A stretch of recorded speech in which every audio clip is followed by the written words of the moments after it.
Bom, primeiramente, boa tarde a todos. Mais uma vez eu gostaria de agradecer o convite, dizer que eu fiquei muito feliz em poder participar do evento. Me sinto numa responsabilidade muito grande, porque afinal são mais de 5 inscritos, dentre as inúmeras áreas da saúde. Eu tentei montar aqui uma aula um pouco mais objetiva, um pouco mais didática. Ainda sou um mero residente, então, assim, vou tentar passar o pouco de conhecimento que eu tenho, mas eu espero que vocês aproveitem, que vocês gostem da aula, tá? Quando me passaram o tema, eles me passaram o tema de coagulopatias. Eu logo no início pensei sobre coagulopatias hereditárias. Acho que seria uma coisa bacana para a gente abordar aqui, porque a gente abrange muito todas as áreas. É uma área que a gente precisa de um acompanhamento multidisciplinar, então eu acho que vale a pena a gente conversar um pouco sobre. Pensei inicialmente em falar nas duas principais, que seriam as hemofilias e a doença de von Willebrand, mas confesso que montando a aula ficou muito extensa, então eu optei por deixar a doença de von Willebrand de lado, senão iria ficar uma aula muito extensa, muito maçante. Não que seja uma doença menos importante, mas fica para um segundo momento, quem sabe a gente tem uma oportunidade depois no futuro de discutir um pouco mais sobre o von Willebrand. Vou focar aqui principalmente nas hemofilias congênitas, então vamos partir para a aula, né? Vamos parar de papo e vamos para o que interessa. Como eu falei, então, o nosso tema são as coagulopatias hereditárias. Aqui são os meus conflitos de interesse. Declaro não apresentar nenhum tipo de conflito de interesse durante a apresentação.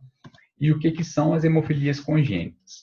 São dois tipos, né? A hemofilia A, que a gente conhece como hemofilia clássica e é a hemofilia mais comum, e a hemofilia B, que também pode ser conhecida como doença de Christmas. Vocês podem ver na literatura ainda essa nomenclatura. O fator de coagulação 9, ele pode ser conhecido também como fator de Christmas, tá? Como eu falei, é uma doença hemorrágica hereditária. Geralmente ela é herdada como condição recessiva e está sempre ligada ao cromossomo sexual X. Isso é muito importante da gente saber também. Eu vou conversar com vocês um pouco melhor sobre isso mais para frente. Ocorre devido a uma deficiência quantitativa ou qualitativa dos fatores da coagulação. Seria o fator 8 para a hemofilia A e o fator 9 para a hemofilia B. E isso vai favorecer manifestações hemorrágicas nesses pacientes de acordo com a gravidade. Bom, aqui para a gente entender um pouco melhor como que ocorre essa hemostasia prejudicada, né, no paciente hemofílico, a gente tem hemostasia primária e hemostasia secundária. A hemostasia primária é geralmente relacionada à adesão, agregação plaquetária, e a hemostasia secundária relacionada à cascata da coagulação, aos fatores de coagulação. Bom, nos pacientes hemofílicos, a gente tem uma deficiência do fator 8 ou do fator 9, e isso vai favorecer o que? Uma redução da trombina. Essa redução da trombina reduz o fator 13A ativado, que vai desencadear até uma produção de coágulos de fibrina, só que essa rede de fibrina vai estar com uma integridade muito prejudicada. Então, isso favorece mais precocemente a fibrinólise. Então, por isso que esses pacientes, eles têm a hemostasia secundária prejudicada. Eles conseguem até estancar um sangramento, dependendo do tipo de sangramento inicial, mas eles ressangram posteriormente, algum tempo depois. Por quê? Exatamente por isso. A gente aqui tem um processo de uma coagulação normal, como se cada dominó desse fosse o fator de coagulação. Aqui relacionado à hemostasia primária, então adesão, agregação plaquetária, vasoespasmo, a cascata da coagulação. Você não tem faltante nenhum fator, essa cascata é completa, então você tem a formação de coágulos de fibrina íntegros. No caso da hemofilia, a gente tem um fator deficiente. Então, essa cascata ela não se progride, ou ela progride muito ruim, até o resultado final, que seria o quê? Essa integridade prejudicada, favorecendo aí a uma fibrinólise mais precoce e o ressangramento nesses pacientes. Aqui, para a gente entender melhor também a cascata da coagulação, a gente tem duas vias. A via extrínseca, que está relacionada à exposição do fator tecidual e ativação do fator 7, e aqui mais interessa a gente, que é o quê? Que é a via intrínseca, que está relacionado tanto com o fator 8 quanto com o fator 9, tá? Nesse caso, o paciente hemofílico, ele tem uma baixa atividade do fator 8 ou do fator 9, isso favorece a uma redução dos níveis de trombina, que vai desencadear na formação dos coágulos de fibrina prejudicados e posterior fibrinólise. Muito importante a gente guardar essa questão da via intrínseca, principalmente nos exames laboratoriais, que a gente vai falar um pouco mais para frente também. Bom, em relação à epidemiologia, como eu falei, a hemofilia A ela é a mais comum, ocorre em cerca de 80% dos casos, tem uma prevalência aí de 1 para cada 10 mil nascimentos do sexo masculino, é uma doença relacionada ao cromossomo sexual e afeta principalmente indivíduos do sexo masculino, a gente vai discutir isso melhor também para entender um pouco mais sobre isso. E a hemofilia B já tem uma prevalência aí de 1 para 30 a 50 mil nascimentos do sexo masculino, cerca de 20% dos casos. É muito mais rara comparada à hemofilia A. E a gente considera as hemofilias também como uma doença rara porque tem uma incidência menor aí que 1 para 2 mil indivíduos, tá? Aqui, só para a gente ter uma noção, isso são dados do Ministério da Saúde, retirados, eles geralmente fazem um apanhado anual desses pacientes. Esse último que foi lançado no ano de 2018 é referente ao ano de 2016, e aqui a gente tem a prevalência desses pacientes, tanto para hemofilia A, como a gente viu aqui, ó, cerca de 10.123 pacientes, 41,7% do total das hemofilias congênitas. Perdão, das coagulopatias hereditárias. A hemofilia B, numa prevalência muito menor, cerca de 8,2% do total, e aqui as outros tipos de coagulopatias, a doença de von Willebrand, as coagulopatias raras e outros, tá? Aqui só mesmo para a gente focar na hemofilia A e B. Então, a gente vê que a incidência e a prevalência da hemofilia A é muito maior se comparada à hemofilia B. Aqui a distribuição da prevalência por unidade federada, a gente vê que a gente tem uma prevalência muito maior no sudeste do país, tá? Esse no caso para a hemofilia A, e aqui para a hemofilia B também se repete, uma incidência na região sudeste. E, como eu falei, ela é uma doença hereditária, é uma transmissão ligada ao cromossomo X. Geralmente a alteração genética está no braço longo do cromossomo X. É uma transmissão recessiva e vai ser transmitido quase que exclusivamente a indivíduos do sexo masculino, através de mães portadoras da mutação. Só que pode acontecer de 30% dos casos não ter nenhuma história familiar. Isso é explicado por mutações genéticas que ocorrem também em algum momento ali, que esses pacientes desenvolvem a hemofilia, como, por exemplo, uma mutação nova em um paciente durante o período da embriogênese, pode acontecer uma mutação também da mãe durante o período da gametogênese, e aqueles pacientes que você tem uma mutação passando de geração em geração na mesma família, só que geralmente só entre as mulheres a gente vai ver que na maioria das vezes elas são portadores, não desenvolvem sintomatologia, nem problema nenhum em relação ao sangramento, e só vai descobrir isso depois quando tem um filho do sexo masculino muito tempo depois, tá? Aqui, para a gente ter uma noção dessa questão da herança genética ligada ao cromossomo X, para a gente entender um pouco melhor isso, aqui no quadrinho A, a gente tem um casal saudável, tá? Com filhos também saudáveis. No quadrinho B, a gente tem uma mãe portadora do gene da hemofilia, ela não é hemofílica, e um pai saudável. Nesse caso, o casal vai ter 50% de chance de ter um filho do sexo masculino hemofílico e 50% de chance de ter uma filha uma filha portadora de hemofilia, tá? Por quê? Como eu falei, é herdada com cromossomo X. Então, se o cromossomo X, que carrega o gene da mutação da hemofilia, for num paciente do sexo masculino, ele obrigatoriamente vai ser hemofílico. Aqui é legal da gente ver também que num paciente que seja hemofílico com filhos de uma mulher saudável, obrigatoriamente todas as filhas desse paciente vão ser portadoras de hemofilia, tá? Porque elas vão carregar o gene que está presente no cromossomo X do pai. E no caso dos homens, todos os homens não vão ter hemofilia, porque eles vão carregar o cromossomo Y do pai e o cromossomo X saudável da mãe. Aqui, para a gente entender, pode acontecer as mutações, como eu falei, a mutação de novo, um casal saudável pode desencadear filhos que sejam portadores ou que apresentem hemofilia. E aqui uma coisa muito raro de acontecer, que seria um indivíduo do sexo masculino com hemofilia e uma mulher portadora do gene da hemofilia. Nesse caso, a incidência, a chance de ter um filho hemofílico é muito maior. E aqui a gente pode desenvolver até uma mulher hemofílica, que é uma coisa muito rara, mas que acontece, que a gente vai ver também. Então, olha só, se a gente for olhar, o casal, de uma forma geral, teria 50% de chance de ter filhos hemofílicos e 50% de ser feminino, mulher, ou 50% de ser um homem, tá? E 25% de chance total de ter uma filha portadora de hemofilia. Isso é raro de acontecer, mas pode acontecer. E existem casos também que são raros de uma mulher, não necessariamente dependente disso aqui, mas de uma mulher desenvolver hemofilia, que seriam casos de inativação cromossômica. A mulher tem 2 cromossomos X. Pode acontecer de um desses cromossomos inativarem, às vezes o cromossomo inativado é o cromossomo saudável, então ela vai ter a expressão do gene da hemofilia no cromossomo que carrega esse gene. Esse processo a gente chama de inativação, a gente chama como lionização. Isso pode acontecer.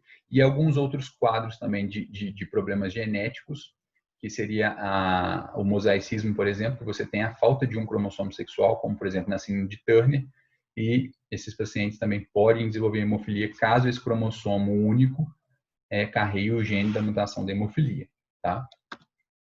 Aqui, para a gente ter uma noção do que eu estou falando também, para a gente ver que existem casos do sexo feminino, de mulheres hemofílicas, mas isso é muito raro. Também no ano de 2016, a hemofilia a indivíduos do sexo masculino correspondia a quase 99% dos casos, e o feminino 1,6, 1,5 quase. Na hemofilia B, quase 97,5% dos casos, e 2,6% no sexo feminino. Então, assim, existe, mas é raro, tá? A grande maioria vai ser portadora da mutação. As manifestações clínicas, basicamente relacionadas às manifestações hemorrágicas, a gente não consegue distinguir, a partir da clínica, se é hemofilia A ou se é hemofilia B. As manifestações são semelhantes. Esses pacientes vão ter uma tendência aumentada a sangramentos, que pode acometer qualquer órgão ou tecido. E aqui a gente tem que focar e prestar muita atenção nisso, que são os 2 pontos principais que a gente quer evitar nesse tipo de paciente, que seriam as hemartroses, que é o quê? Que é o sangramento intraarticular. Isso desencadeia uma péssima qualidade de vida, o paciente sofre muito em relação a isso, por causa das complicações geradas da hemartrose posteriormente, e hematomas musculares também, que podem ser graves, podem causar compressões de nervos, de estruturas nobres. Então, assim, são manifestações que estão presentes mais comumente na hemofilia grave, mas a gente deve tomar muito cuidado e sempre ficar atento em qualquer paciente hemofílico que tenha esses tipos de manifestação. Aqui, as hemartroses, como eu falei, ela tem complicações, como as artropatias crônicas, isso torna o paciente muito incapacitante, isso é péssimo para a qualidade de vida dele. E a questão de hematomas musculares, principalmente quando em extremidades, como braço, perna, coxa, você tem um risco muito maior de síndrome compartimental, ou seja, você comprime estruturas nobres adjacentes ali, como nervos, pode desencadear necrose isquêmica local e causar uma lesão irreversível também. Então, a gente tem que ficar muito atento em relação a isso. Aqui, para a gente, só a título de curiosidade mesmo, um paciente hemofílico com hematoma extenso da coxa direita. Aqui a gente tem um risco muito grande de compressão de vasos, de nervos, de estruturas nobres, tá? Até mesmo de destruição óssea, dependendo do tempo desse hematoma. E isso pode desencadear complicações sérias e irreversíveis posteriormente. Então, a gente tem que ficar muito atento em tratar esse paciente adequadamente e agir o quanto antes para diminuir esse hematoma. E aqui, pacientes com quadro de hemartrose, então a gente já vê aqui uma articulação aqui já bastante edemaciada, tá? Geralmente cursa com muita dor, com área quente, com vermelhidão local. Pacientes com isso vão gerando processo inflamatório crônico nessa articulação, recorrência de sangramento também, e isso pode desencadear alterações estruturais ali que vai diminuir muito a qualidade de vida, vai prejudicar muito esse paciente. A gente vê aqui na articulação contralateral que aqui a gente já tem também um pouquinho de atrofia de grupos musculares, como o quadríceps aqui em cima, uma certa alteração articular aqui também. E isso é muito incapacitante para o paciente. Então, a gente tem que ficar muito atento a essas 2 principais manifestações ocorre principalmente na hemofilia grave, mas não está isento também de risco nos outros tipos.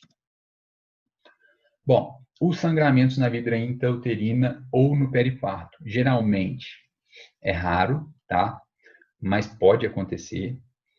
A gente é recomendado, né, de acordo com os protocolos, assim, a via de parto, ela vai ser indicada de acordo com a indicação obstétrica. Se o paciente apresenta suspeita de hemofilia ou caso confirmado de hemofilia, que pode ser feito também durante a gestação, a gente vai evitar partos traumáticos. Então, evitar instrumentação, como, por exemplo, fórceps, isso tudo, porque isso pode favorecer o sangramento.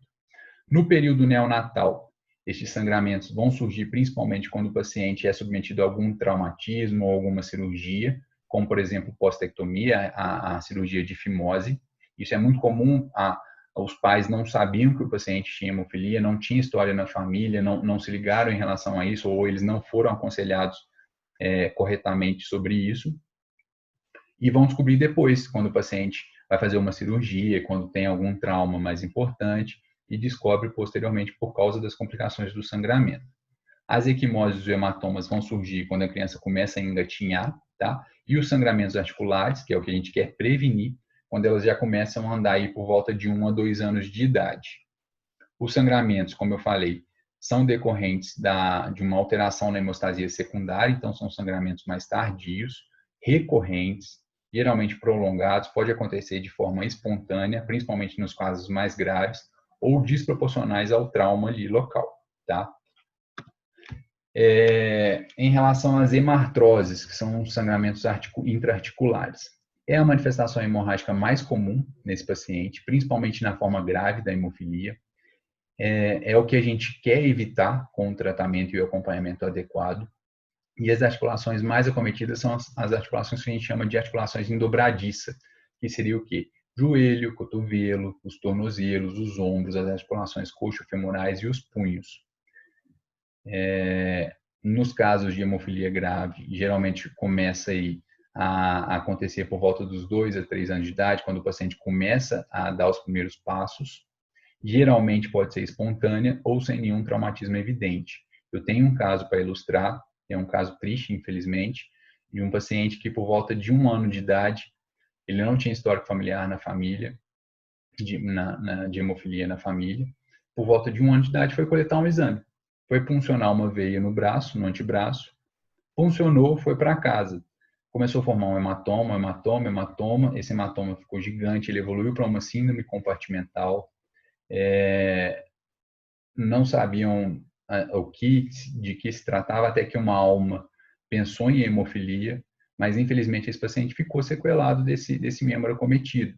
Hoje em dia ele tem que fazer fisioterapias frequentes, é uma criança e está hoje por volta dos 3 anos de idade, muito traumatizada, ela tem que ficar indo frequentemente no hemocentro para receber as doses de profilaxia, para evitar novas recorrências de sangramento, mas por causa desse quadro, isso foi muito traumático para ela. Então, assim, ela ir no Hemominas é um quadro muito traumático, e não só para ela, principalmente para os pais também. A mãe é super receosa, super cuidadosa em relação a isso.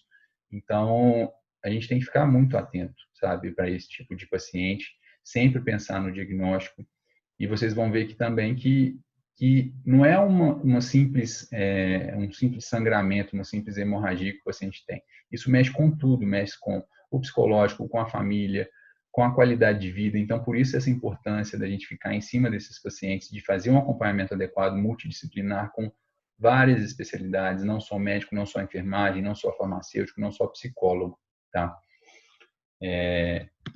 Aqui, falando sobre os hematomas musculares, é a segunda causa mais comum de sangramento nesses pacientes, também mais comum nas formas graves, mas não quer dizer que não aconteça na forma moderada ou leve.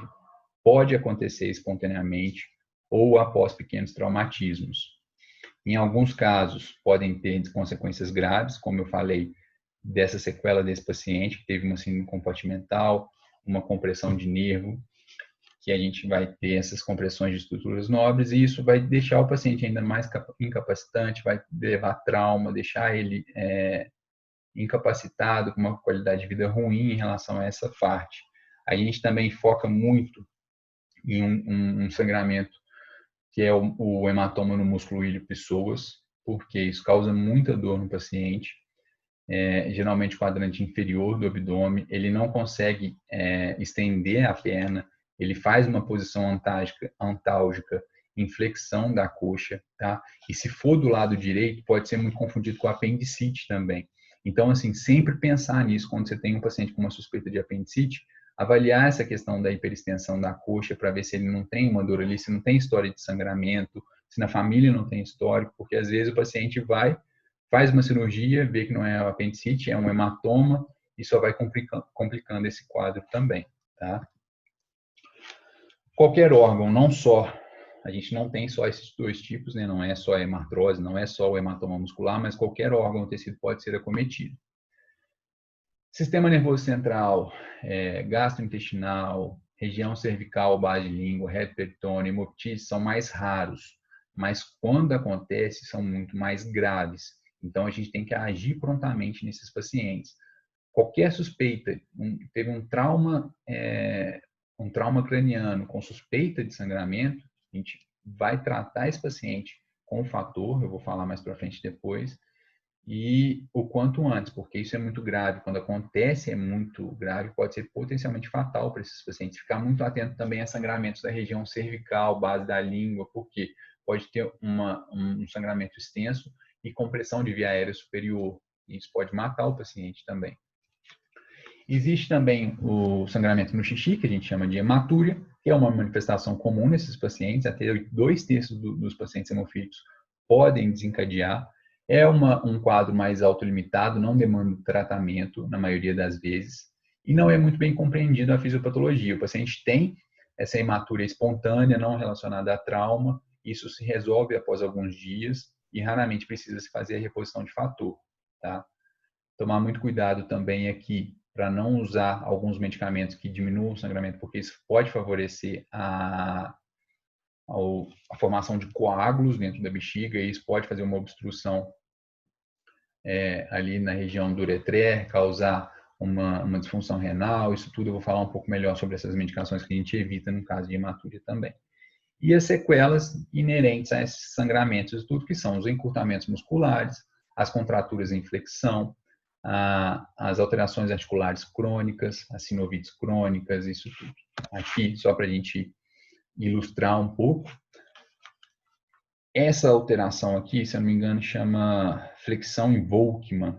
Isso é muito típico, é o que aconteceu com esse paciente que eu dei de exemplo para vocês. Eles funcionaram na região aqui do antebraço, ele teve um hematoma no antebraço importante, compressão nervosa, principalmente nervo ulnar e mediano, e causou essa sequela. Hoje em dia ele sente uma dor importante para tentar estender a mão, está fazendo fisioterapia, mas vai ficar sequelado desse quadro, infelizmente, por esse descuido que tiveram anteriormente. Aqui, um quadro, por exemplo, dos pacientes com encurtamento dos grupos musculares, então eles podem ter essa postura, de uma postura mais em flexão. O paciente com sangramento do ilho-pessoas vai adquirir também essa postura, porque ele não consegue hiperestender a coxa, tá? Outras aqui flexões, e isso vai gerar uma incapacidade física para esse paciente e um problema psicológico para ele também muito grande. Isso diminui muito a qualidade de vida desses pacientes. É aqui que a gente tem que agir, aqui que a gente tem que evitar. A gente deve evitar os sangramentos nesses pacientes. Então, é muito importante, tá? Vamos continuar. Bom, falar um pouco sobre o sistema articular. Na hemofilia grave, o paciente pode apresentar aí cerca de 30 a 50 eventos hemorrágicos por ano. É muita coisa, gente, muita coisa. 90% vão acometer articulações ou músculos. Então, assim, aonde que a gente tem que agir? Na profilaxia, para evitar esses sangramentos, para evitar complicações, para melhorar a qualidade de vida desses pacientes. Existem algumas articulações que elas são afetadas com mais frequência, que a gente chama de articulação-alvo, que é uma articulação geralmente acometida por 3 ou mais sangramentos num período aí de 6 meses. Por quê? A partir do momento que você tem um primeiro sangramento ali intraarticular, esse sangramento ele demora para ser absorvido. E ele gera um processo inflamatório grande ali local e gera um processo crônico ali. Então, isso favorece a ressangramentos locais que vai de tempos em tempos. Então, existem algumas articulações que são mais acometidas nesses pacientes, que a gente chama de articulação-alvo. E alguns pacientes podem ter também o que a gente chama de aura. Eles podem sentir alguma sensação ali, alguma parestesia, uma sensação de formigamento na articulação, que precede ao quadro de sangramento. Então, eles pressentem que eles vão sangrar na articulação. Existem relatos também, assim como a enxaqueca tem aura, a gente também pode ter no quadro das hemartroses. Bom, não tratado adequadamente, a gente vai desenvolver um quadro crônico que a gente chama de quê? De artropatia hemofílica, tá? Que já é uma alteração articular irreversível, é deformante e incapacitante para esses pacientes. E na grande maioria das vezes, se o paciente não tem um tratamento adequado, essa artropatia vai se manifestar já na primeira década de vida, ou seja, nos primeiros 10 anos de vida. E isso se torna muito incapacitante. O paciente na adolescência já não tem qualidade de vida nenhuma. Então, por isso eu estou batendo muito nessa tecla aqui. Aqui só um esqueminha também da gente do acometimento articular, né, do início do sangramento, do processo inflamatório, da destruição de estruturas locais aqui por causa do acometimento articular, do processo inflamatório, o encurtamento de grupos musculares também que causa. E o que leva nessa artropatia? Ela vai desencadear para o paciente um quadro de dor crônica, às vezes incapacitante, deformidade das articulações, alteração da marcha. Isso leva a uma baixa escolaridade, subemprego nesses pacientes, vulnerabilidade social, uma autoestima muito baixa e um impacto importantíssimo na qualidade de vida. Se a gente conseguir evitar isso, o paciente consegue ter uma qualidade de vida ótima, uma qualidade de vida praticamente normal. Aqui já é uma artropatia já se instalada, com destruição articular, com processo inflamatório crônico, com enrijecimento de grupos musculares, principalmente aqui no caso do quadríceps. Aqui um raio-x mostrando já uma articulação bastante comprometida, e isso leva a todo esse estigma da hemofilia. Como que a gente faz o diagnóstico? Bom, para confirmar, a gente tem que dosar e quantificar a atividade do fator coagulante desejado. No caso aqui, do fator 8 e do fator 9. Tá? A gente sempre vai suspeitar, diante de uma história clínica hemorrágica, tá? Ou o paciente que tem algum antecedente familiar de sangramento, algum parente na família que tem histórico de hemofilia, tá? Ficar muito atento nos pacientes que apresentam edema articular na infância, recidivante, mas que não foi investigado. Então, assim, se a gente não pensa, a gente não diagnostica. Então, ficar muito atento em relação a isso. Uma outra coisa também que eu esqueci de falar e eu acho importante também em relação à história familiar. Geralmente, a gravidade da hemofilia, ela tende a manter uma constância na família, tá? Então, isso é também um pouco herdado geneticamente. Então, se o paciente apresenta hemofilia A na família, provavelmente a gravidade também vai ser uma hemofilia A leve, por exemplo. A gravidade dessa hemofilia nesse paciente também vai ser leve. Então, você tem uma constância nessa gravidade entre as famílias, tá? Aqui, então, a gente vai diagnosticar a hemofilia e quando a gente dosa tanto o fator A, o fator 8 para a hemofilia A menor que 40%, quanto o fator 9 para a hemofilia B. E outros exames laboratoriais. Aqui que entra aquela importância da gente compreender a cascata da coagulação. Igual eu falei, a via intrínseca é inerente ao fator 8 e o fator 9. Então, se a gente não tem um ou outro, o que vai acontecer? A gente vai ter um alargamento do tempo de tromboplastina parcial ativado, que avalia a via intrínseca da cascata de coagulação. Só que não necessariamente todos os pacientes vão ter esse exame alterado. Em casos leves, a gente pode ter o TTPA normal, tá? Isso não exclui o diagnóstico de hemofilia. O diagnóstico é a partir da quantificação do fator de coagulação.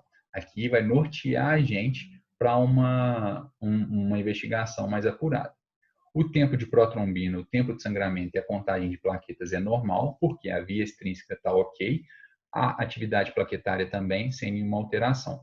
E aqui eu coloquei, a título de curiosidade, que é um teste muito simples de fazer e que isso ajuda muito também na nossa prática, que é o quê? Que é o teste da mistura. Você pega um paciente, por exemplo, está com um TTPA alterado. O que a gente faz? A gente pede para fazer esse teste da mistura. Você pega uma certa quantidade de plasma desse paciente, e a mesma quantidade de plasma de um paciente normal, tá? Junta esses dois e vai avaliar de novo o TTPA. Se o TTPA normalizou, o que isso significa? Que o plasma do paciente que está alterado está com deficiência de algum fator de coagulação. Por quê? Porque se normalizou com plasma normal. Agora, se isso não acontece, se mesmo assim o TTPA permanece alterado, a gente tem que pensar em algumas outras coisas, como, por exemplo, a presença de inibidores, que são o quê? São fatores, são anticorpos contra os fatores da coagulação. Eu vou falar mais para frente sobre essa questão do aparecimento de inibidores, mas isso também é útil para a gente pensar nesse quadro, tá? Isso é um exame, assim, super simples e que às vezes ajuda muito para a gente. Bom, e naqueles pacientes, então, que chegam com um TTPA largado, mas que não tem história familiar? A gente vai dosar os fatores inerentes à via intrínseca, principalmente o fator 8, o fator 9 e o fator 11. Agora, se o paciente já tem uma história familiar positiva para hemofilia, a gente já vai direto no fator específico. Então, eu tenho uma história de hemofilia A na minha família, então eu vou dosar o fator 8. Não, eu tenho uma história de hemofilia B. Eu vou dosar o fator 9, tá? Os pacientes neonatos com história familiar na hemofilia A podem ser diagnosticados ao nascimento, tá? Através da coleta de sangue de cordão. Só que no caso da hemofilia B, o fator 9, normalmente ele já é baixo ao nascimento.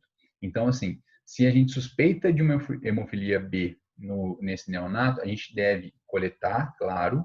Se vier baixo, a gente vai confirmar aos 6 meses de idade, tá? Com nova dosagem do fator 9, exatamente porque no início da vida do neonato, esse fator 9 pode estar fisiologicamente baixo. Existem algumas outras formas de diagnóstico também durante a gestação, que seria biópsia de vilosidade coriônica ou até mesmo a punção da veia umbilical por ultrassom nesses pacientes. E a classificação? Como que a gente classifica as hemofilias? De acordo com a atividade do fator deficiente. Então, por exemplo, se o paciente tem menos de 1% de atividade do fator, seja ele 8 ou 9, ele é considerado como hemofílico grave. Os sangramentos geralmente são espontâneos, desde a infância. As hemartroses e outras manifestações hemorrágicas, como os hematomas musculares, são frequentes e geralmente ocorrem de forma espontânea, sem nenhum trauma aparente. É muito mais comum na hemofilia A, cerca de 70%, e na hemofilia B, cerca de 50%. Quando o paciente tem uma atividade de 1 a 5%, ele é classificado como hemofilia moderada. As hemorragias geralmente são secundárias a algum trauma pequeno ou uma cirurgia, mas não impeça que possa acontecer por causas espontâneas, mas é menos raro. E também as hemartroses são espontâneas, principalmente quando eles começam a andar por volta ali dos 2, 3 anos de idade. Aqui já é mais comum na hemofilia B, cerca de 30% dos casos. E a hemofilia leve é quando você tem uma atividade de fator entre 5% e 40%. Nesses casos, os pacientes vão ter hemorragia secundária, geralmente é traumatismo ou também alguma cirurgia. Raramente eles vão ter sangramento espontâneo. Não exclui, mas raramente, tá? E está mais ou menos ali na mesma incidência ali, na hemofilia A cerca de 15%, na hemofilia B 20%. O tratamento. Aqui acho que é onde a gente deve focar um pouco mais, né? De forma ideal, se a gente for pensar, é importante que a gente tenha centros especializados para esse tipo de paciente, com equipe multidisciplinar, com centros para conseguir acolher esses pacientes, tratar de forma adequada, com exames de forma adequada, com especialidades quando necessário. É muito importante o acompanhamento da fisioterapia, da psicologia, da assistência social, do médico, da enfermeira, da enfermagem, e de todas as outras áreas também que fazem parte desse acompanhamento. Aqui no Brasil, a gente tem isso através dos hemocentros, a gente tem assistente social, psicólogo, médico, enfermagem, fisioterapeuta, mas ainda assim não é o ideal, né? A gente tem, mas em alguns lugares a gente vê que ainda é um pouco prejudicado esse acompanhamento, mas é o que a gente visa. Então, assim, de forma geral, o correto e o principal seria esses centros especializados. Estima-se que cerca de 75% de pacientes hemofílicos no mundo não vão ter nenhum tipo de acesso ao tratamento ou vão ter um tratamento inadequado. Isso é algo que nos preocupa muito. É muita gente, 75% dos pacientes, ou seja, eles não vão ter um tratamento adequado, vão ter péssima qualidade de vida, péssima expectativa de vida, baixa escolaridade, transtornos psicológicos graves por causa das incapacidades. Então, a gente tem que tentar mudar isso, tá? E o tratamento vai basear principalmente o quê? Na reposição do fator deficiente, tá? No tratamento adjuvante, no tratamento preventivo de novos sangramentos e das complicações associadas. Então, aí entra toda a equipe multidisciplinar. Isso é muito importante da gente entender. Não é só o acompanhamento com o médico, não é só o acompanhamento com a enfermagem, não é só o acompanhamento com a psicologia, nem com o fisioterapeuta. É o acompanhamento de todo mundo junto. Isso é muito importante para a gente levar a qualidade de vida não só para o paciente, mas para a família desse paciente também. Historicamente, os pacientes com hemofilia grave que não apresentavam tratamento, eles já se tornam, perdão, eles já se tornavam inválidos aos 15 anos de idade. E a expectativa de vida nesses pacientes era de 27 anos. Só um momento. Desculpa. Então, assim, os pacientes morriam aos 27 anos de idade por causa de hemofilia, por causa das complicações. Com o tratamento, a gente conseguiu mudar muito isso. Graças a Deus, eles têm uma qualidade de vida muito boa quando tratados de forma adequada.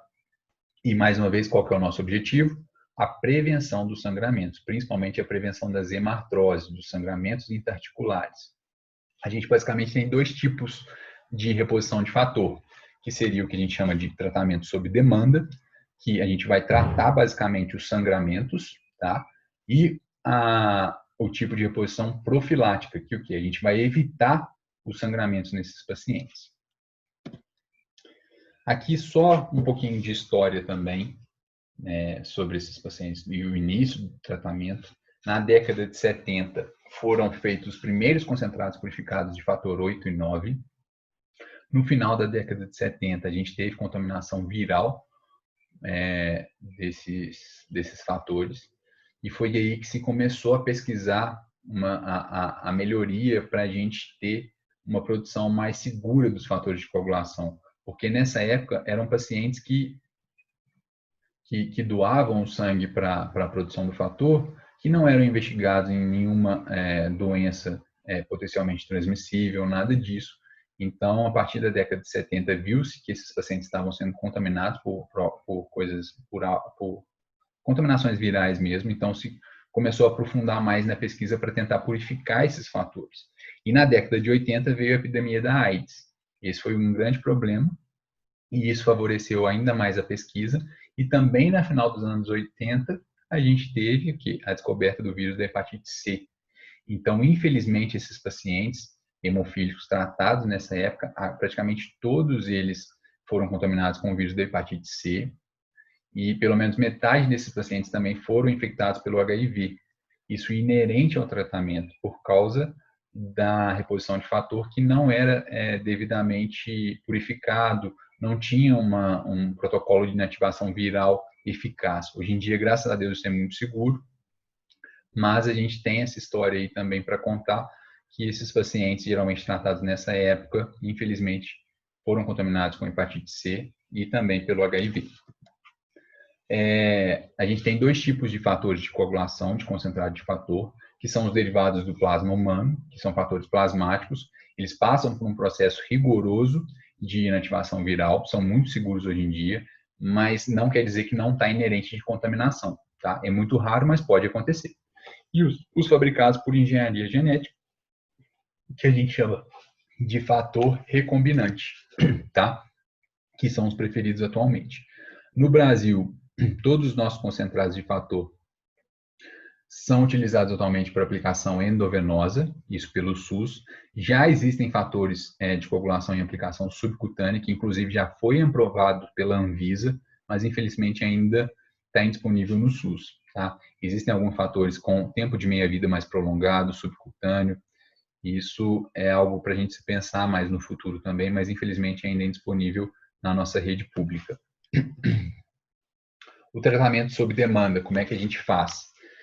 Como eu falei, a gente vai tratar se o paciente sangrar. Então, em vigência de sangramento, a gente deve administrar o concentrado de fator específico de acordo com a gravidade desse sangramento. Existem alguns protocolos no Ministério da Saúde, eu vou falar mais para frente para vocês, de sangramentos específicos, o tanto que a gente deve utilizar de fator.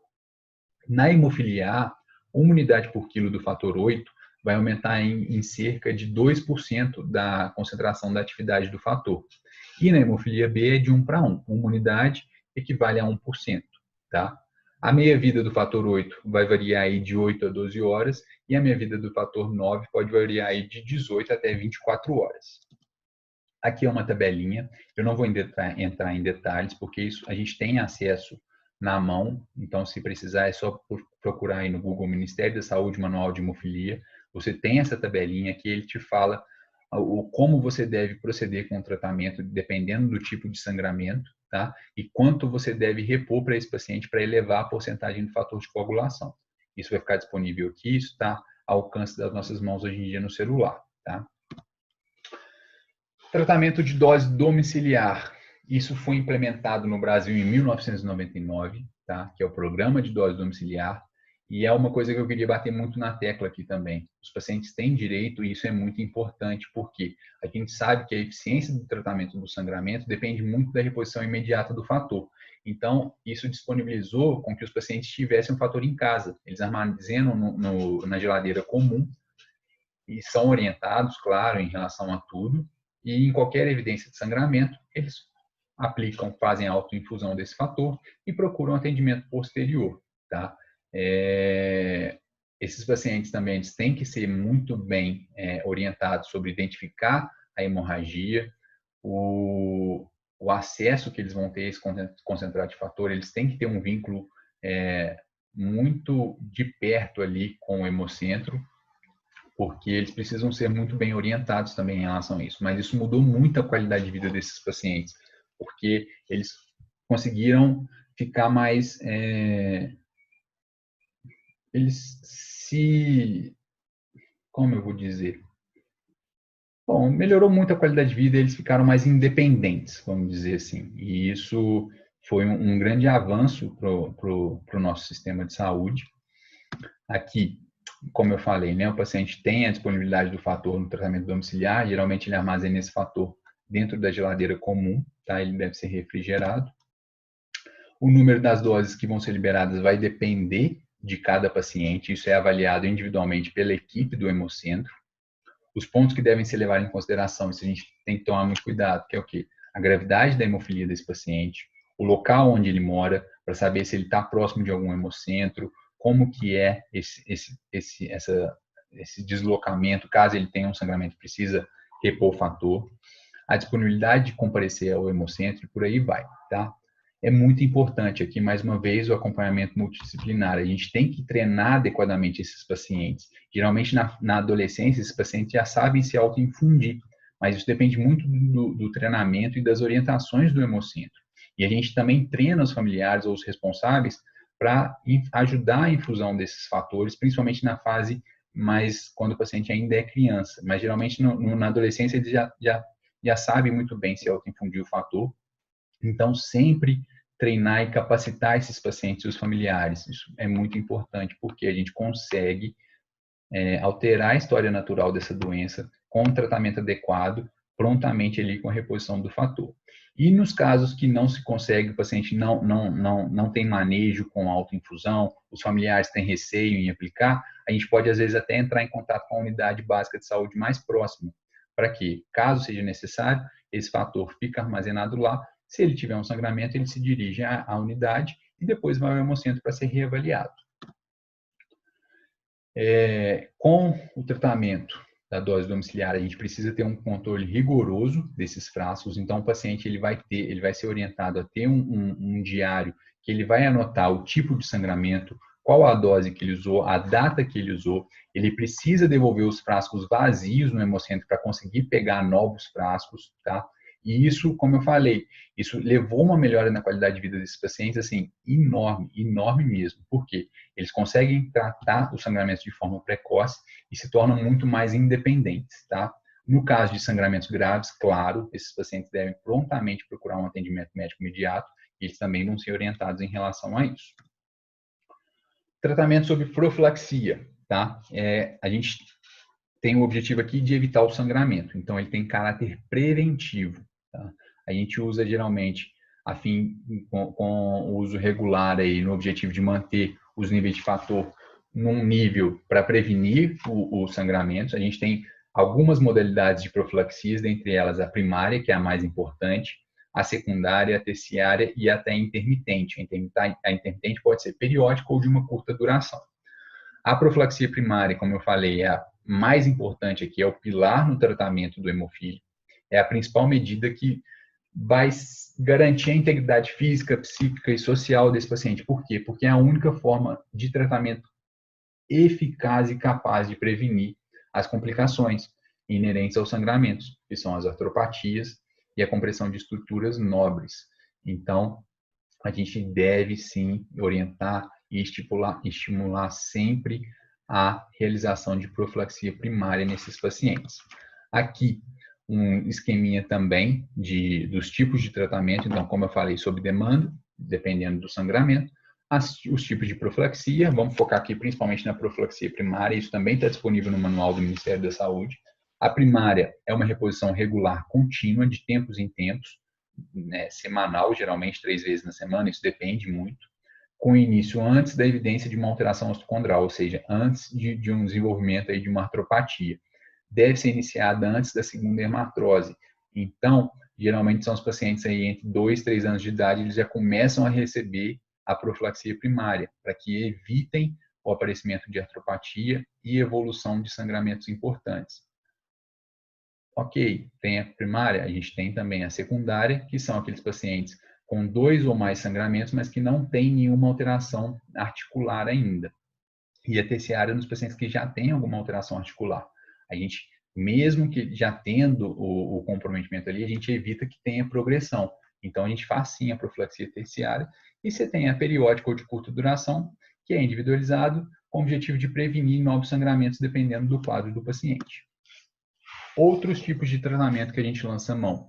Esse que a gente chama de DDAVP, que é a desmopressina, que nada mais é que um análogo da vasopressina, um hormônio antidiurético, tá? Qual que é a ação dele? Ele é responsável por liberar o fator 8 presente nas células endoteliais, então ele aumenta a concentração do fator 8 sanguíneo. Indicado para pacientes em caso de hemofilia A, alguns pacientes também com doença de von Willebrand também podem se beneficiar, e a gente sempre tem que avaliar a resposta individual desse paciente. A gente faz uma dose teste para ver como que ele vai responder e se ele vai elevar níveis adequados de fator 8 no sangue para ele usar esse DDVP. Então, a gente sempre tem que individualizar o paciente e fazer essa dose teste antes de prescrever também. Lembrar que possui uma ação antidiurética, então ele possui uma ação de aumento da volemia. Então, existem algumas contraindicações. Por aumentar a volemia, esses pacientes podem desenvolver um pouco de hiponatremia também. Então, a gente sempre orienta o paciente, quando está usando o DDVP, fazer um pouco de restrição hídrica, porque ele pode fazer uma retenção hídrica importante. Pacientes hipertensos de difícil controle, geralmente a gente contraindica o uso de DDVP. Idosos, geralmente, a gente também não usa. Pacientes já com histórico de crise convulsiva, também a gente contraindica, por quê? Porque pode causar hiponatremia e isso pode favorecer novos episódios. Então, assim, é um tratamento bacana que a gente pode usar como uma alternativa, mas deve ser individualizado. Existem algumas formulações, hoje em dia a gente tem, nos hemocentros principalmente, aplicação por via venosa e subcutânea, mas a gente tem também já o DDVP intranasal com spray nasal, tá? Outros tipos de tratamento aí já mais adjuvantes, né? Que são os agentes antifibrinolíticos. Ele vai impedir a fibrinólise daquela rede de fibrina prejudicada, que a gente conversou lá mais para frente. E o principal aí é o ácido tranexâmico, tá? A gente tem também algumas condutas relacionadas ao medicamento. Geralmente, vale muito a pena e é muito bem indicado nos pacientes com sangramento de mucosa, tá? Principalmente em procedimentos odontológicos.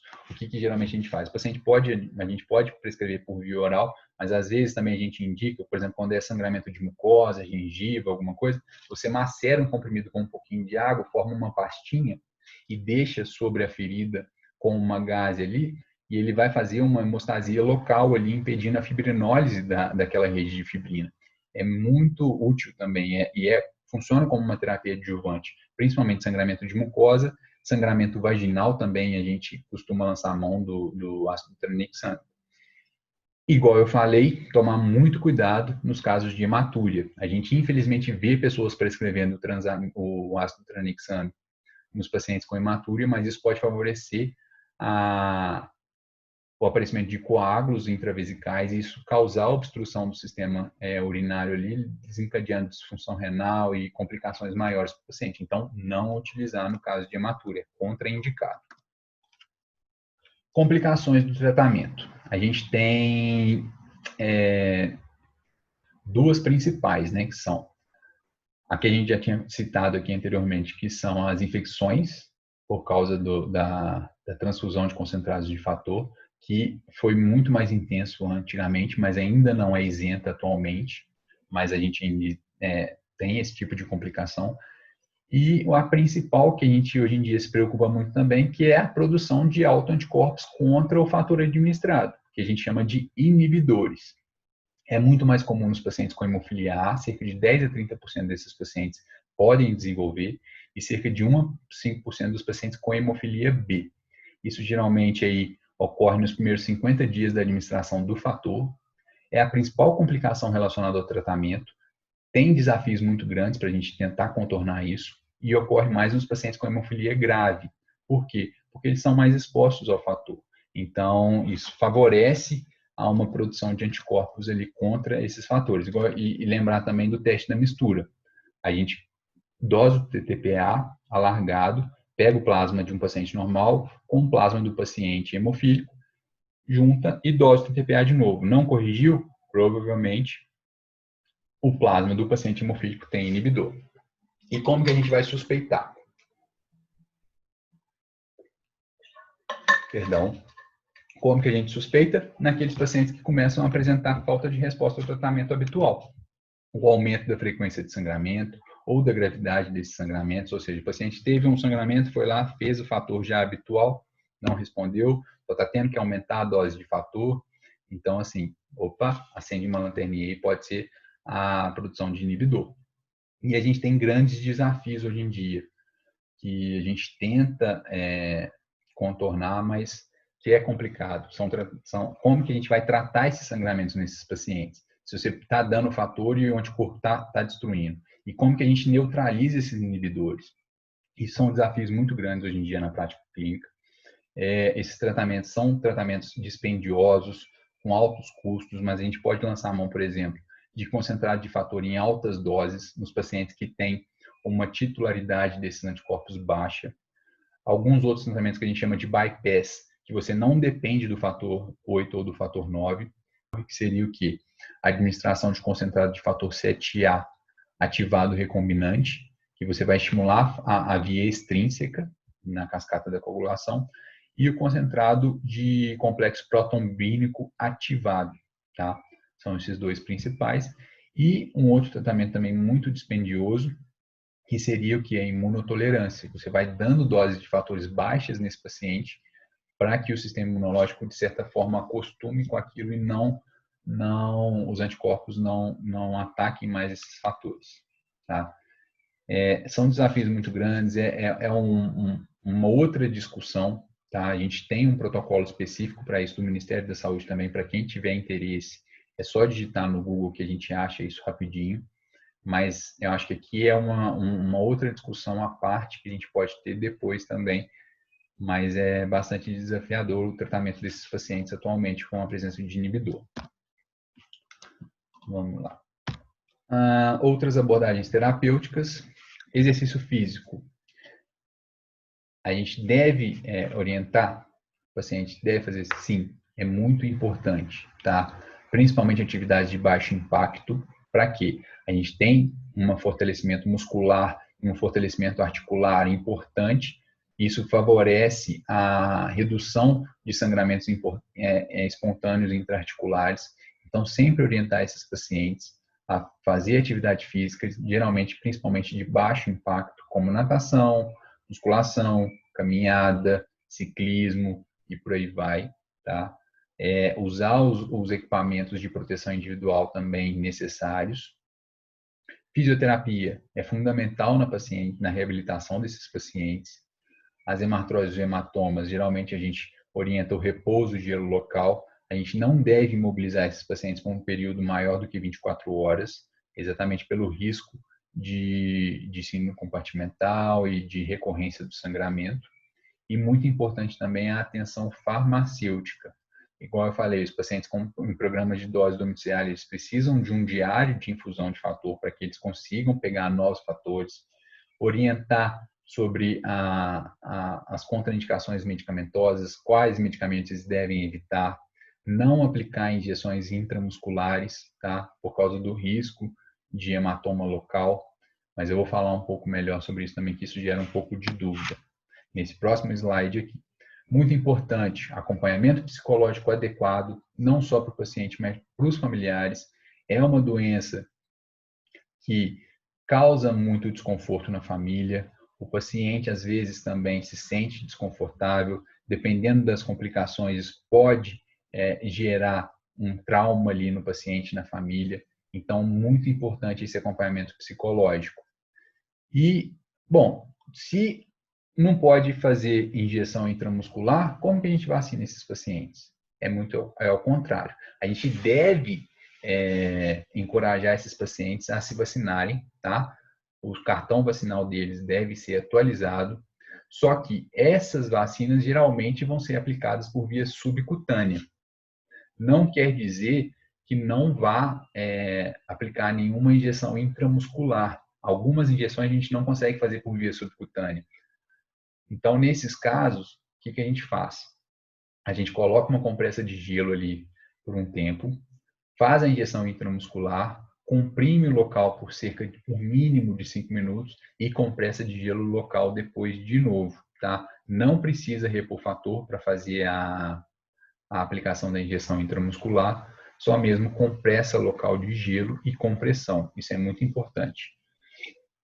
Não tem necessidade do fator pré-vacina como profilaxia, como eu já falei. E a gente tem hoje em dia os Centros de Referência de Imunobiológicos Especiais, que são os CRIs, que são responsáveis pela vacinação de pacientes com algumas doenças específicas. Por que eu falo isso? Porque nos pacientes hemofílicos a gente deve vacinar também contra a hepatite A. E a hepatite A não está no cartão vacinal da criança pelo SUS, de maneira geral. Mas no CRI, com o relatório, esses pacientes são vacinados. Então, a gente sempre lembrar das vacinas desses pacientes e atualizar esse cartão vacinal sempre que necessário, tá? E lembrando sempre, preferencialmente por via subcutânea. Se tiver que lançar a mão da injeção intramuscular, gelo antes, compressão por 5 minutos e gelo depois. Outras abordagens aqui são inerentes à artropatia hemofílica, que a gente chama de radiocinobiortese, que é o quê? É um nome difícil, mas nada é do que a injeção intraarticular de fármacos radioativos. Eles diminuem o processo inflamatório local, tá? Infelizmente, ainda não é incorporado no SUS. Alguns serviços só fazem esse tipo de tratamento, mas geralmente são mais voltados a estudos clínicos. Mas a gente vê que esses pacientes eles têm uma melhora importante da dor articular, da incapacidade articular ali, não melhora 100%, mas melhora muito significativamente, e está indicado naqueles pacientes que apresentam uma sinovite crônica, né?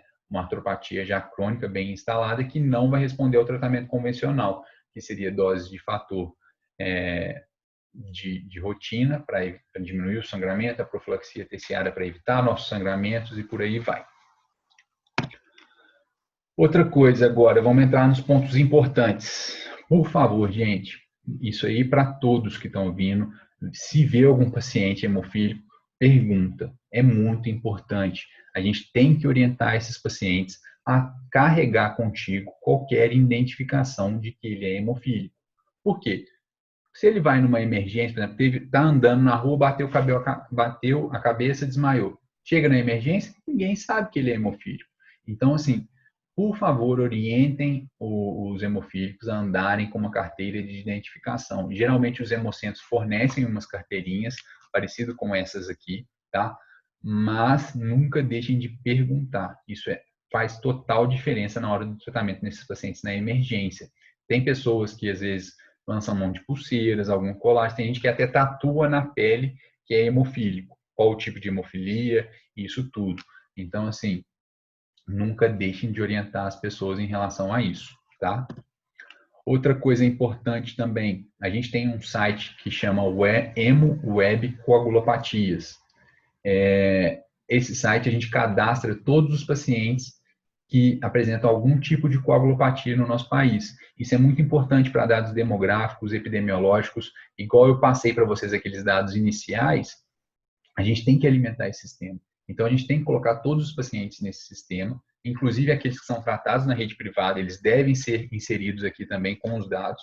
E com isso, o Ministério da Saúde ele consegue ter uma noção de como está sendo o tratamento, se o paciente está respondendo bem ou não, se está recebendo um tratamento adequado ou não, se ele está fazendo uso da dose domiciliar, se ele tem prestado contas, como que está os pacientes, se tem inibidor ou não, essa questão toda. Então, é muito importante que a gente alimente esse sistema. É dispendioso? É, mas é importante que a gente faça isso para a gente ter uma noção do que está acontecendo com os nossos pacientes hemofílicos, para a gente saber se eles estão sendo tratados adequadamente e para a gente ter esses dados epidemiológicos atualizados sempre, tá? Outra coisa em relação à dose domiciliar. Como eu falei, favorece um tratamento precoce e melhora muito a qualidade de vida desses pacientes, mas depende muito da orientação do hemocentro em estimular e treinar os pacientes para autoinfusão, os familiares ou os responsáveis, tá? Então, focar muito nisso, porque o paciente tem direito e isso altera muito a história natural da doença e a qualidade de vida desses pacientes. Lembrar também sobre os diários de infusão que eles têm que preencher, devolver sempre os frascos vazios para coletar, para pegar novos frascos na farmácia do hemocentro, e isso a gente bate muito bem na tecla também. Outras coisas em relação a medicamentos. A gente vai sempre evitar o uso de AS, ácido acetil salicílico, porque ele é um antiagregante plaquetário. A gente já tem uma hemostasia secundária prejudicada, a gente não quer prejudicar a hemostasia primária também, senão a gente vai piorar ainda mais o sangramento nesses pacientes. Diclofenaco e seus derivados também, que podem alterar a função plaquetária, então a gente evita nesses pacientes. Antitérmicos autorizados, que a gente pode usar, dipirona, paracetamol, aqui eles servem também como analgésicos. Alguns analgésicos mais fortes, como os derivados do ácido mefenâmico, os derivados da morfina, os derivados da codeína, alguns anti-inflamatórios, os ibuprofenos, a benzidamina, os inibidores da COX-2, que não interferem na alteração plaquetária, como, por exemplo, o meloxicam, a nimesulida, e os antistamínicos, caso seja necessário, cetirizina, dexclofeninamida. Isso aqui também está tudo presente no manual de hemofilia. Caso alguém tenha alguma dúvida, é só consultar lá, tá? Desafios que a gente encontra hoje em dia com o tratamento. A gente conseguindo tratar esses pacientes adequadamente, a gente teve um aumento na expectativa de vida desses pacientes. Então, assim, as comorbidades do envelhecimento também começam a aparecer. Então, como que a gente vai fazer? Como que a gente trata um paciente, por exemplo, que precisa de tomar AS, que precisa fazer o uso de anticoagulante, mas ele é hemofílico? Isso aí a gente ainda está aprendendo, tá? Não existe nenhum protocolo atualmente que fale sobre essa questão, mas existem alguns manuais, algumas orientações que a gente tem lançado mão hoje em dia a partir da vivência dos especialistas. E, assim, pacientes, por exemplo, que têm doenças cardiovasculares, mas que precisam usar antiagregante plaquetário, a gente vai dar sempre preferência pelo clopidogrel no lugar do AS, porque você tem menos risco de sangramento gastrointestinal, tá?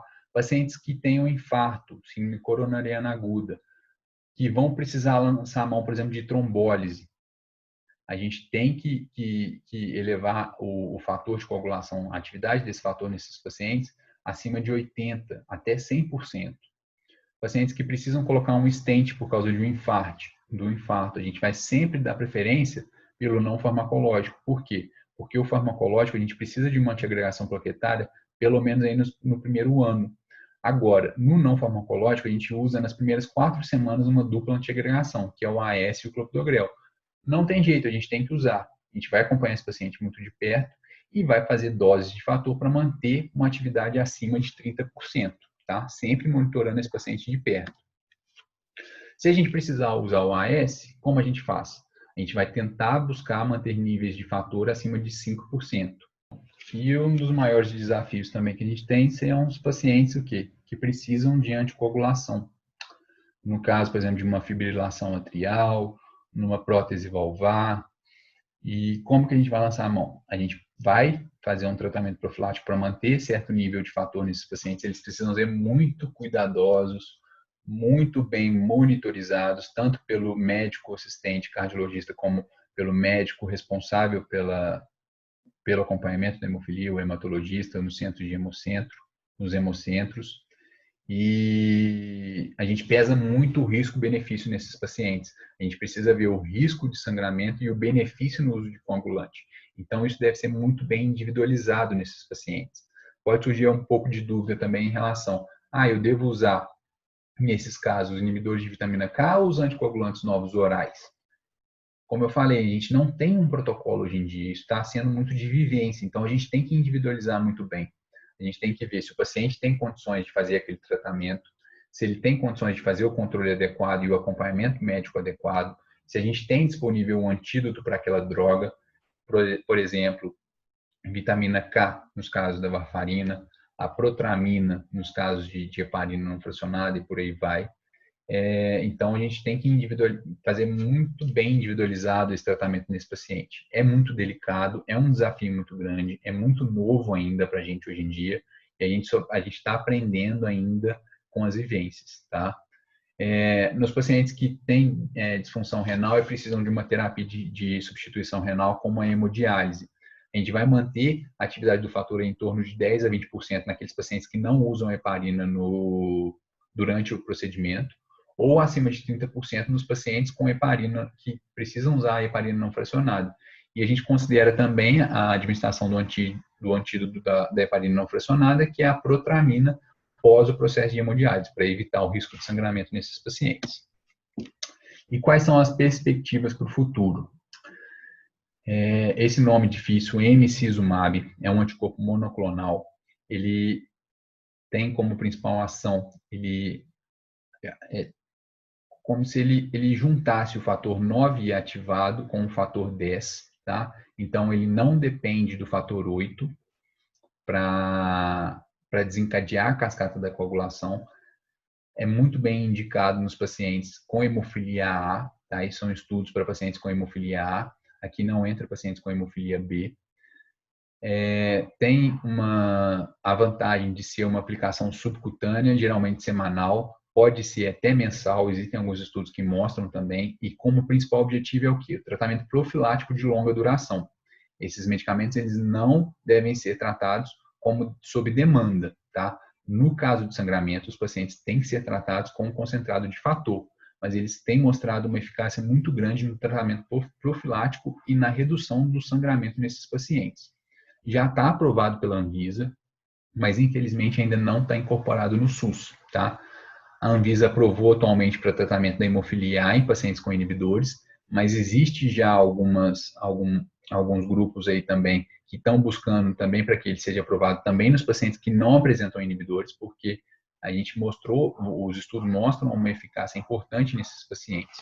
Aqui são os 2 estudos principais recentes que lançaram em relação ao emicizumab, tá? Um de 2018 e o outro de 2019. E aqui a gente tem um resuminho desses 2 principais estudos. O primeiro que é esse Raven 3, tá? Que ele separou, são 152 pacientes, e ele se separou em alguns braços com um endpoint de taxa de sangramento anual.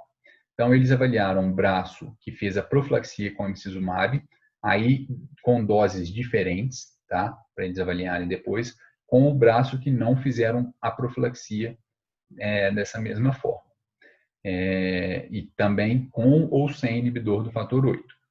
Então, olha só, a gente já vê nos resultados que uma taxa de sangramento anual nos pacientes sem profilaxia foi cerca aí de 38,2. Já nos pacientes que receberam profilaxia com emicizumab, chega aí em torno de 1,3 a 1,5. Então, a gente tem uma redução muito grande. Olha só a porcentagem da redução de sangramentos nesses pacientes. 96% nos pacientes, entre 96% e 97% nos pacientes que receberam a profilaxia com emicizumab. Então, a gente tem um medicamento atualmente que tem mostrado uma eficácia muito grande e leva uma qualidade de vida muito grande para esses pacientes também, porque as doses são menores, pode ser semanal, alguns estudos falam até em doses mensais, tá? Isso previne muito a taxa de sangramento nesses pacientes. Lembrando que se eles sangrarem, a gente tem que tratar com fator com concentrado de fator de coagulação, mas isso previne muito a recorrência e isso melhora muito a qualidade de vida deles, tá? Aqui também, só para a gente ver a questão dos sangramentos, né? Os espontâneos, a gente teve uma redução aí de 94% a 98% nesses pacientes tratados com emicizumab. E nos sangramentos articulares também, uma redução muito alta de 96% e 97%. Então, assim, a gente vê que realmente é um medicamento que muda a história natural dessa doença.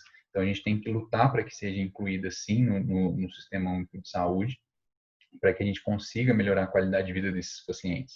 Lembrar também que trazem complicações. Como eu falei, é um tratamento que é feito sob profilaxia, não é um tratamento sob demanda. Então, quando o paciente tem sangramento, a gente tem que tomar muito cuidado em administrar o fator junto com o emicizumab, porque alguns estudos mostraram alguns eventos trombóticos também nesses pacientes. Mas isso daí ainda está em estudo, essa parte toda, a gente ainda tem que entender um pouco melhor, mas o resultado final na redução da taxa de sangramento é muito importante nesses pacientes. Aqui mesmo, em relação à articulação-alvo, também, mais uma vez, taxas acima de 90% na redução de sangramento, por porcentagem de pacientes sem nenhum sangramento, cerca de 69% a 77% dos pacientes tratados com emicizumab e cerca de 28% só nos pacientes que não receberam nenhuma profilaxia. Então, mais uma vez, reiterando os dados aí de que é um medicamento bastante promissor, sim, tá? O outro estudo, que é o Raven 4, que foi apenas um grupo específico, não teve braço, tá? Se eu não me engano, foram cerca de 42 pacientes. Eles queriam avaliar a eficácia do emicizumab aplicado uma vez por mês. Primeiramente, eles faziam a dose de 6 miligramas por quilo, uma vez por semana, por 4 semanas, e depois uma dose de uma vez a cada mês, tá? A taxa de sangramento anual nesses pacientes, a gente vê que é baixa, tá? E a porcentagem de pacientes sem nenhum sangramento, olha só, sangramentos espontâneos, a gente teve aí de 82%, articulares, 70% de redução de pacientes que não sangraram. Sangramentos de articulação-alvo, 85%. Então, mostra também uma eficácia se esses pacientes forem tratados com uma dose mensal. Então, a gente tem algumas formulações, alguns tipos de tratamento para esses pacientes. Pode ser uma dose semanal, dose mensal, mas que melhora muito essa qualidade de vida. Os pacientes se sentem muito mais, como que eu falo, independentes também para o tratamento, sabe? Então, a gente deve levar em consideração isso. É um tratamento que ainda está muito em voga. Muitos protocolos já falam do emicizumab como um tratamento para hemofilia, mas infelizmente ainda não está incorporado no nosso SUS, apesar de estar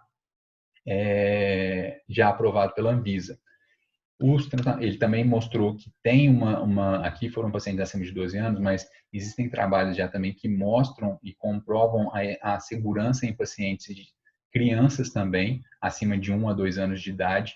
Então, isso é muito importante porque a gente consegue fazer uma profilaxia adequada já com o emicizumab, que é uma droga subcutânea, é menos trauma para o paciente e tem muito menos recorrência de sangramento. Então, assim, vamos torcer para que isso chegue logo, para que a gente consiga também alterar essa história desses pacientes. Bom, era isso que eu tinha para falar. tá? Eu espero que vocês tenham gostado, espero não ter me alongado muito com o tempo. Lembrar que dia 17 de abril é o Dia Internacional da Hemofilia, então vamos sempre lembrar desses pacientes. Por favor, não se esqueçam da importância do acompanhamento multidisciplinar. Eu sei que existem áreas de vários, assim, são ouvintes de várias áreas da saúde, então, assim, é muito importante o trabalho de todos, tá? O trabalho em equipe, para que a gente consiga melhorar a qualidade de vida desses pacientes. Eu deixo aqui também o meu e-mail pessoal, pode ficar à vontade, alguém queira entrar em contato, queira fazer alguma pergunta, discutir algum caso, passar alguma vivência, o que for, tá? Podem ficar à vontade para entrar em contato comigo.